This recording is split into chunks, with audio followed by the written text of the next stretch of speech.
Assalamualaikum warahmatullahi wabarakatuh. Alhamdulillah, salatu wassalamu ala rasulillah wa ala alihi wa sahbihi wa man wala amma ba'd. Pendengar Suara Iman dan pemirsa Al-Iman TV yang dirahmati oleh Allah Subhanahu wa taala. Saat ini saya berada di posko kemanusiaan untuk kaum muslimin dari Rohingya yang berada di Langsa, Aceh. Dan insya Allah kita akan sedikit ngobrol dengan ketua tim dari posko ini, yaitu dari Peduli Muslim dan juga Roja TV atau Radio Roja.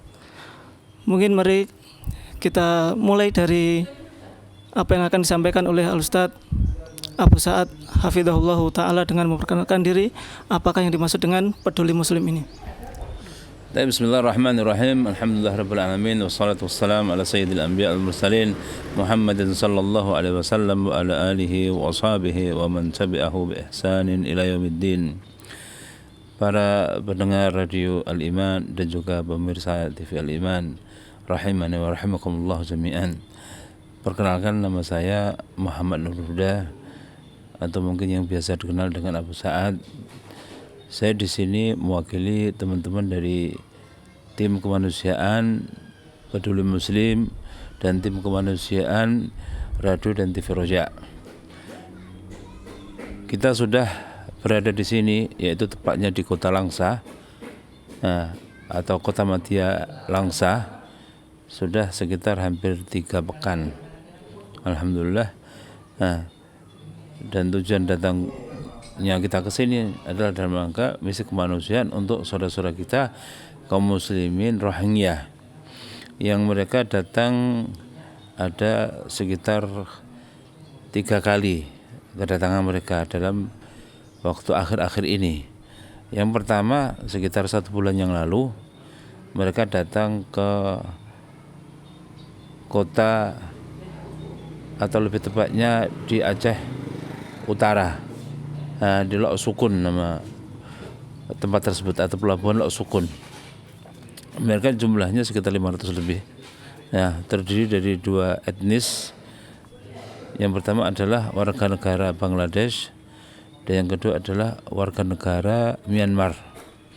2 etnis ini datang ke Indonesia dengan perantaan perahu atau mereka biasa disebut dengan manusia perahu. Yang Bangladesh datang ke sini tujuannya adalah untuk mencari pekerjaan. Sebagaimana mereka sampaikan sendiri, datang ke sini untuk mencari pekerjaan yang dijanjikan oleh orang-orang yang menjanjikan pekerjaan untuk bekerja di Malaysia. Kemudian adapun saudara kita di Rohingya datang ke sini itu dalam rangka untuk menyelamatkan jiwa, agama dan kehormatan mereka dari penganiayaan dan kemudian kezaliman yang dilakukan oleh kaum Buddhis atau tentara Burma. Sebagaimana mereka jelaskan kepada kita ketika saya tanya kepada mereka, kenapa kalian harus meninggalkan kampung halaman kalian, tempat kelahiran kalian dan seterusnya. Kata mereka, kami tidak mungkin bisa hidup dalam kondisi ditekan, ditindas seperti ini. Tidak ada jalan keluar, tidak ada jalan keselamatan bagi kami kecuali kami melewatkan diri lewat lautan. Kami hidup di negara kami, di Burma, itu hanya tinggal menunggu kapan giliran kami untuk dibunuh, dianiaya oleh tentara Burma. Karena sebab yang sederhana saja, sebab yang remeh saja, maka mereka dengan mudahnya membunuh kami, anak-anak kami, istri-istri kami, dan keluarga kami. Sehingga kami pada saat itu sudah tidak ada jalan lain kecuali kami harus pergi meninggalkan negeri kami, tempat kelahiran kami yang kami cintai, untuk menyelamatkan diri kami, agama kami, dan keluarga kami. Itu maksud dan tujuan kaum muslimin Rohingya datang ke pesisir Aceh. Dan kemudian yang kedua adalah kelompok yang kedua datang di Kuala Langsa. Mereka berjumlah secara total semuanya sekitar 500 orang lebih, 577 orang. Terdiri dari 2 etnis juga. Yang pertama adalah Bangladesh, kemudian yang kedua adalah Rohingya. Semuanya dengan cerita yang sama. Bangladesh tujuannya mencari pekerjaan, mereka membayar dengan nominal tertentu, kemudian dijanjikan akan dibawa ke Malaysia, kemudian bekerja di pabrik-pabrik di sana atau di perkebunan, tapi ternyata mereka ditipu. Ya, dinaikkan kapal, kemudian setelah itu dibuang di tengah lautan. Adapun Rohingya, kaum muslimin di sana memang seperti itu, menyelamatkan diri dan keluarga mereka akhirnya terdampar di pesisir Aceh Timur. Ini 3 pekan yang lalu. Kemudian 2 pekan yang kemudian setelah itu seminggu lagi datanglah pengungsi dari Rohingya yang paling banyak bersama dengan Bangladesh juga. Hanya Bangladeshnya sedikit, hanya sekitar 52 orang dari 433 orang. Ya, sisanya adalah kaum muslimin Rohingya juga dalam masalah yang sama. Ya, kita datang ke sini dalam rangka untuk membantu saudara-saudara kita. Karena panggilan, yang pertama mereka adalah saudara kita yang kita berkewajiban untuk menolong mereka, untuk membantu mereka, dan alhamdulillah saudara-saudara kita, saudara kami yang ada di sini, kaum muslimin Aceh, mereka sangat bersemangat sekali untuk membantu saudaranya kaum muslimin yang datang dari Rohingya, seakan-akan sebagaimana kaum Ansor ketika datang kaum Muhajirin. Ya, membantu dengan segala apa yang mereka miliki, harta, kemudian tempat tinggal dan seterusnya, mereka luangkan, mereka berikan kepada saudara-saudaranya kaum muslimin yang datang dari Rohingya. Adapun secara resmi Badrul Muslim itu adalah lembaga kemanusiaan di bawah sebuah yayasan pendidikan Islam Al-Athari. Kantor pusatnya ada di Yogyakarta. Ya.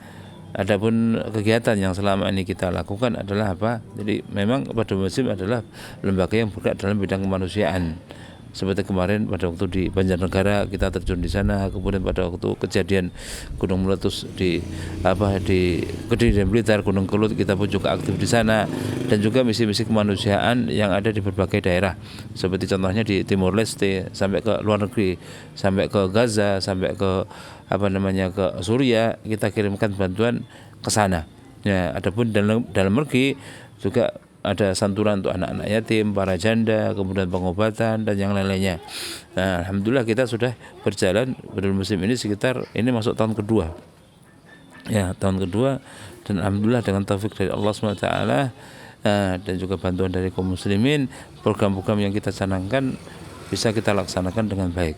Ada kegiatan kita di sini di Aceh yang kita lakukan, kita bagi menjadi 4 tahap. Yang pertama adalah tahap pertama jangka pendek, tahap gawat darurat. Kemudian yang kedua adalah tahap menengah, kemudian yang ketiga adalah jangka panjang. Adapun tahap pertama adalah gawat darurat. Ini kita perhitungkan sekitar 1 sampai 3 bulan.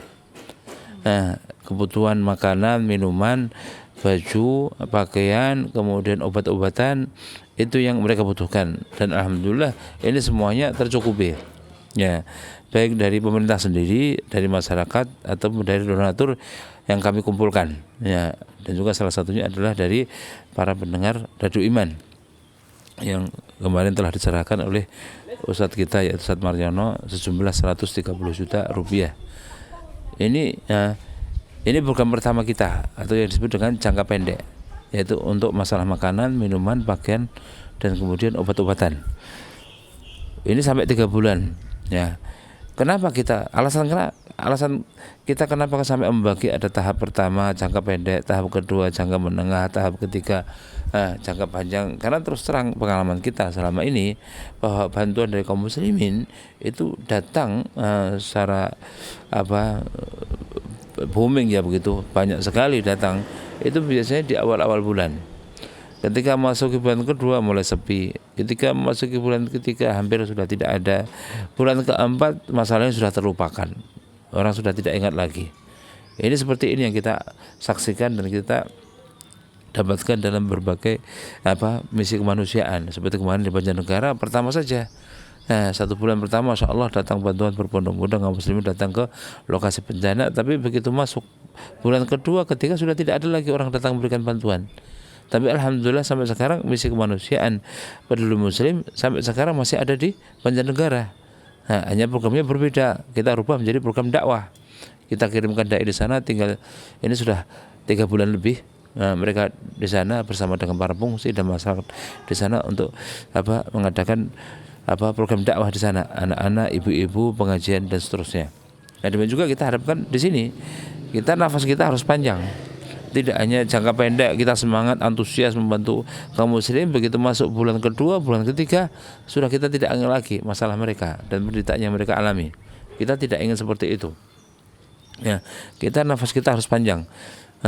Bulan kedua sekarang sudah hampir berakhir bulan pertama. Ini pun kita lihat bantuan juga semakin sedikit. Nah, di Kuala Langsa sudah sedikit bantuan datang. Ya, kemudian bulan kedua nanti sudah tambah sedikit lagi, bulan ketiga lagi tambah lebih sedikit lagi. Oleh sebab itu kita tidak langsung menghabiskan dana bantuan yang kita terima, tapi kita atur sesuai dengan program yang hendak kita lakukan. Nah, setelah masuk jangka pendek, maka kita masuk jangka menengah, seperti program kita untuk mendirikan hunian sementara bagi para pengungsi. Terus terang kondisi sekarang mereka sangat memprihatinkan. Mereka tinggal di barak-barak, tinggal di gudang, dengan keadaan yang sangat-sangat tidak layak, ya, panas, kemudian hawa juga kurang bagus, peredaran ventilasinya dan seterusnya, pengap kita dapatkan seperti itu. Apalagi di pinggir pantai, nyamuknya begitu banyak sehingga sangat tidak layak untuk dihuni oleh mereka, oleh kaum muslimin Rohingya ini. Sehingga kita sekarang bernegosiasi dengan pihak pemerintah daerah Kota Langsa bagaimana mereka menyediakan lahan untuk kemudian kita bangun hunian sementara untuk para pengungsi ini, sehingga fasilitas-fasilitas yang lebih bagus mereka dapatkan, tempat tinggal yang lumayan, kemudian MCK, dapur umum, masjid, kemudian juga ada tempat belajar bagi anak-anak mereka. Ini yang hendak kita usahakan. Ini program jangka menengah kita dari 3 bulan sampai 6 bulan. Dan juga lebih penting lagi dari ini semuanya adalah program dakwah. Ini mungkin kita tidak dapatkan dari LSM yang lainnya. Karena terus terang mereka mungkin kesulitan dalam masalah bahasa. Ya, bahasa. Karena mereka berbahasa dengan bahasa Rohingya. Tentunya berbeda dengan bahasa kita. Dan kita ketika berkomunikasi dengan mereka itu mengalami kesulitan. Nah, kalau hanya sekedar isyarat dan seterusnya mungkin yang sederhana bisa kita lakukan. Tapi kalau sudah kita bicara masalah sesuatu yang detail, ini kesulitan kita untuk bisa menyampaikan kepada mereka. Ini kendala bahasa ini cukup menghalangi banyak komunikasi dengan mereka. Nah, oleh sebab itu kita alhamdulillah kita sudah menjalin hubungan dengan sebuah LSM di bawah pemerintah Saudi, yaitu Markas Rohanji Al-Alami, atau dalam istilah bahasa Inggrisnya Global Rohanji Center, yani pusat untuk pelayanan kaum muslim Rohanji sedunia, yang kantor pusatnya ada di Saudi, tepatnya di kota Riyadh. Nah, dan itu di bawah kementerian, kalau tidak salah di bawah Kementerian Luar Negeri. Ya, alhamdulillah kita sudah menjalin komunikasi dengan mereka dan mereka menyanggupi untuk mendatangkan para ustadz yang berasal dari Burma. Maksudnya mereka adalah tinggal di Burma, yang berasal dari Burma tinggal di Saudi. Ya, jumlahnya cukup banyak, sekitar 250.000 orang. Ya, dan mereka siap, insya Allah nanti kita atur perjalanan mereka. Setiap bulan datang 2 orang, duduk di tengah-tengah para pengungsi selama 2 pekan. Kemudian setelah itu balik lagi 1 bulan berikutnya datang lagi 2 orang, kemudian mengadakan program dakwah untuk pembinaan rohani mereka, seperti itu. Karena terus terang kalau selama ini kita lihat mereka memang makan, minum, obat-obatan mereka tercukupi. Dari sisi ini tercukupi, tapi dari sisi rohani ini sungguh sangat memprihatinkan. Sebagaimana kita ketahui bagaimana kondisi psikis mereka. Jadi kaum muslim rohani ini mengalami berbagai macam penderitaan, kemudian kezaliman, tidak hanya 2-3 tahun sebelumnya. Ini sudah sekitar 70 tahun. Sejak tahun 1940-an mereka sudah mengalami seperti ini, yang dilakukan oleh baik etnis Buddha ataupun tentara Burma. Ya, pembunuhan, kemudian perampasan hak-hak hidup mereka, kemudian juga pengusiran. Yang sekarang ini yang paling gencar dilakukan oleh mereka adalah apa? Pengusiran. Dengan menuduh bahwasanya kaum muslimin Rohingya atau etnis Rohingya ini adalah kaum pendatang. Ini kedustaan yang dibuat-buat oleh tentara atau pemerintah Burma. Kaum muslimin Rohingya mereka adalah penduduk asli yang para dai dari luar, dari India, kemudian dari Arab datang ke sana, kemudian mengislamkan penduduk yang bertempat tinggal di iklim Rohingya atau Arkan. Kemudian masuklah mereka ke dalam agama Islam. Nah, bahkan di sana ditemukan bahwa ada kerajaan Islam di Rohingya ini. Terbukti ada apa? Ada mata uang yang di situ ada tulisan la ilaha illallah, kemudian ada Umar, ada Abu Bakar, Khulafa ar-Rasyidin tertulis di situ. Ini menunjukkan bahwa mereka adalah asli penduduk Arkan atau Rohingya, bukan sebagaimana tuduhan pemerintah Burma mereka adalah pendatang. Ini tidak benar. Nah, sehingga dengan tujuan mereka untuk mengusir kaum muslim Rohingya dari tempat tinggal mereka. Ini adalah sebuah bentuk kezaliman dan kedustaan yang luar biasa. Maka menjadi kewajiban kita kaum muslimin untuk apa? Untuk membantu mereka. Al-muslim al-muslim. Muslim adalah saudara bagi muslim yang lain. La yadzlimuhu, tidak menzalimi mereka. Wala yakhdhuluhu, kemudian tidak membiarkan dengan tidak menolong mereka. Wala yuslimuhu, dan tidak menyerahkan kepada musuh-musuh mereka. Maka kewajiban kita untuk menolong mereka. Nah, kemudian dari program yang berikutnya setelah program dakwah, kita usahakan betul-betul kita akan lebih fokuskan untuk program dakwah ini. Ini program menengah. Ada program jangka panjang. Kita akan memberikan pelatihan-pelatihan untuk peningkatan skill mereka. Ya, seperti peternakan, kemudian pertanian, kemudian ibu-ibunya juga akan kita berikan peningkatan kemampuan untuk mereka seperti menjahit dan keterampilan yang lainnya. Sampai kemudian kita berpikir juga untuk apabila Allah SWT memberikan taufik kepada kita untuk kita mengadakan nikah bersama. Karena yang laki-laki ini tidak datang dengan keluarganya. Mereka tidak tahu istrinya sekarang di mana, apakah masih hidup atau sudah meninggal atau masih ada di Rohingya atau kemudian sudah tenggelam di lautan.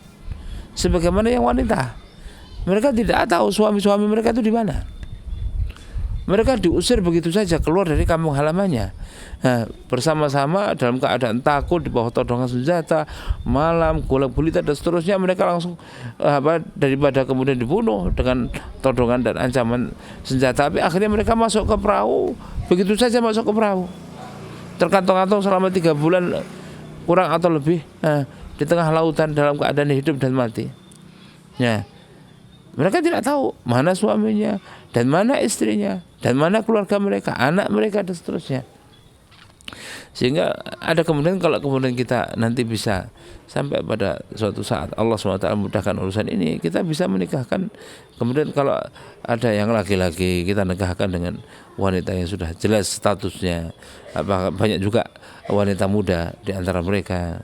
Mungkin kita nikahkan dengan laki-laki yang masih bujang dan seterusnya. Ini program kita akan mengarah ke sana, dan itu dalam waktu yang kita sebut dengan program jangka panjang. Oleh sebab itu kita harapkan kaum muslimin semuanya untuk bersama-sama dengan kita menolong saudara-saudara kita kaum muslimin ada di Rohingya. Ini terus terang apa yang mereka alami, apa yang mereka derita, ini suatu hal yang akal kita, hati nurani kita tidak bisa membayangkan kalau itu terjadi pada diri kita dan keluarga kita. Kita bersyukur kepada Allah SWT, alhamdulillah. Kita masih bisa tinggal di rumah dengan penuh rasa aman. Kemudian juga kita mendapatkan rezeki pagi, siang, sore, makanan itu dengan mudah. Kemudian badan kita dalam keadaan sehat sebagaimana disebutkan dalam hadis Nabi sallallahu alaihi wasallam yang sahih.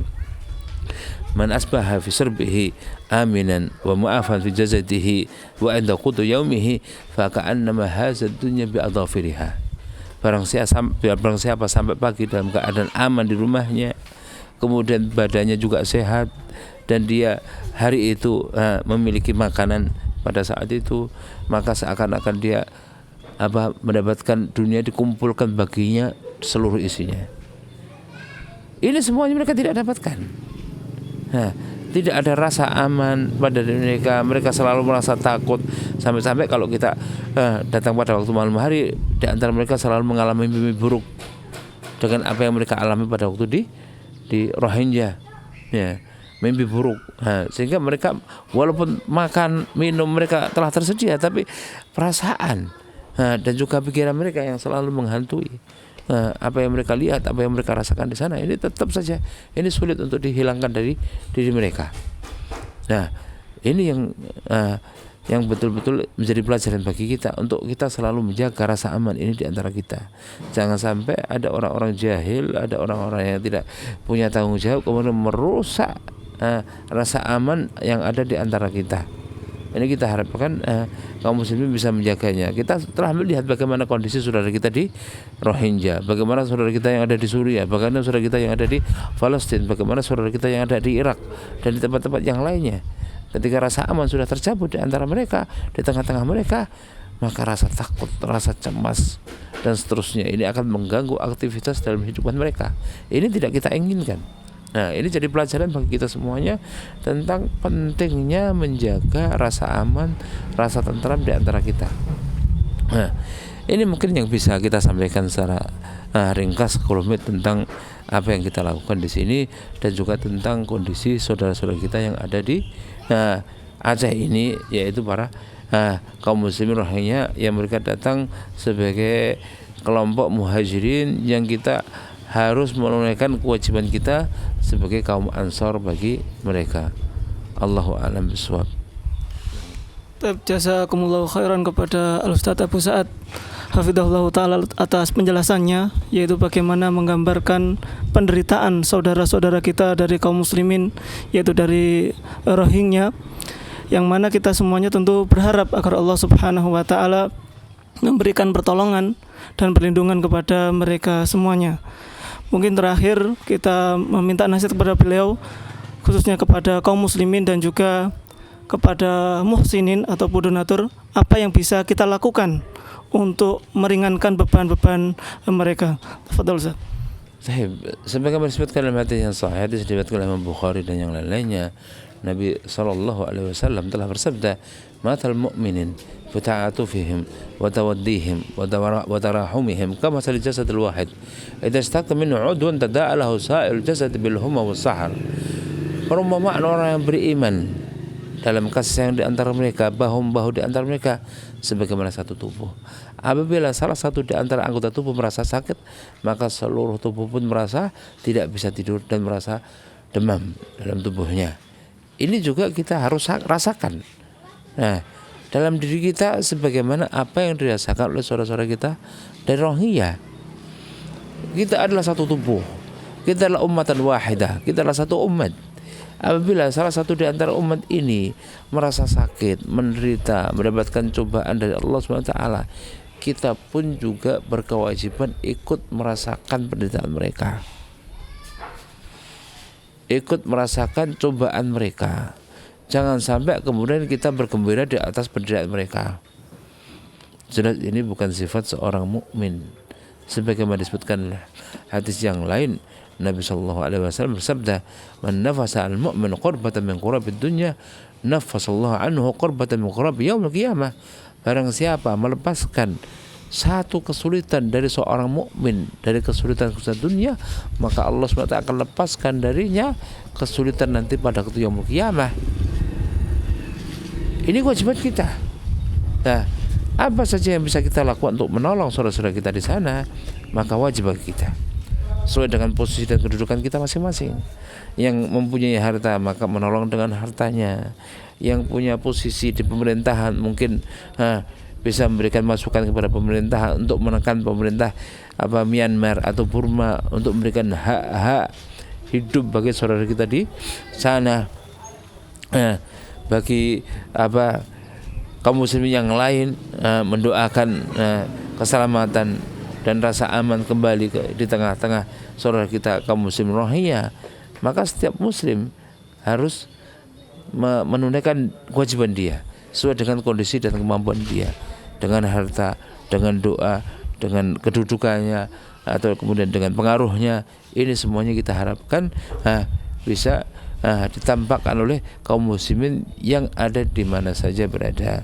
Dan sebelum saya akhiri, saya mengucapkan rasa syukur yang pertama kepada Allah SWT, kemudian rasa terima kasih kepada para pendengar Radio Al-Iman dan juga pemirsa TV Al-Iman atas kerjasamanya dan bantuannya secara nyata, secara real untuk saudara-saudara kita yang ada di sini, kaum muslimin rohaya, yang itu ini merupakan sebuah keutamaan bagi diri kita. Dan insya Allah dengan harta yang telah diberikan, kita berusaha menunaikan amanah dengan sebenar-benarnya.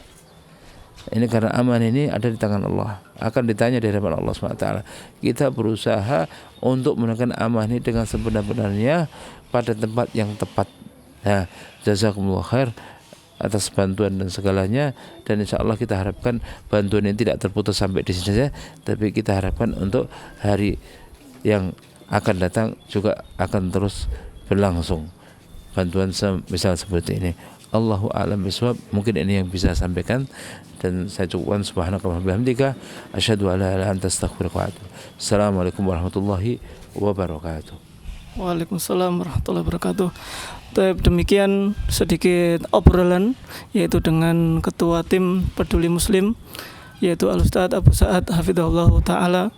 Semoga Allah Subhanahu wa Ta'ala memberikan perlindungan dan juga pertolongan kepada saudara-saudara kita yang sekarang ini sedang terzolimi, dan juga kita mohon kepada Allah Subhanahu wa Ta'ala agar segala amal ibadah kerja keras yang dilakukan oleh Abu Sa'ad dan tim beliau itu diterima oleh Allah Subhanahu wa Ta'ala. Kami akhiri sekian. Subhanakallahumma bihamdik asyhadu an la ilaha illa anta astaghfiruka wa atubu ilaik. Assalamualaikum warahmatullahi wabarakatuh.